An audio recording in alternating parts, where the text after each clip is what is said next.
Hello everyone, তো সবাই কেমন আছো? তো দেখো, সরস্বতী পুজোর দিন সকালে আমি প্রথমে ঘুম থেকে উঠে আগে হলুদটা বেটে নিলাম। তারপরে আমি নিজে স্নান টান করে ঠাকুর ঘরে চলে আসলাম। ঠাকুর ঘরে এসে সমস্তটা গুছিয়ে নিলাম, ফুল বেলপাতাগুলোকে সমস্তটা গুছিয়ে নিয়ে আমি সমস্ত ফল টলগুলো কেটে নিলাম।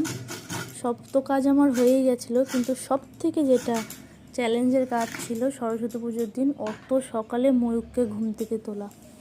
ও তো ঘুম থেকে ওঠা অনেক কষ্ট, কিছুতেই ঘুম থেকে উঠবে না। তো যাই হোক, তারপর ময়ূরকে তাড়াতাড়ি অনেক কষ্টে ঘুম থেকে উঠালাম, উঠিয়ে ওকে রেডি করিয়ে ওকে পাঞ্জাবি পরিয়ে দিলাম। তারপর ওকে ক্রিম ট্রিম মাখিয়ে দিলাম। আর এর মধ্যে ময়ূরকে রেডি করাতে করাতে আমাদের ঠাকুরমশাইও চলে এসেছিলো।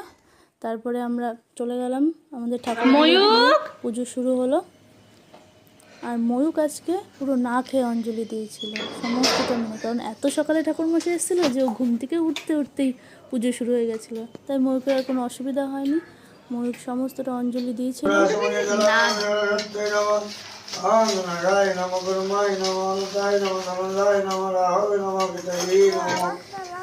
তারপরে দেখো ময়ূক সবার সাথে বসে প্রসাদ খেলো। ময়ূক, তুমি কি খাচ্ছ? সব ফল ভালো খায়, যে কোনো ফল দাও, ওর কোনো ব্যাপার নেই। সবেদা খাবো, লেবু দেবো। বাইরে থার খাবো না,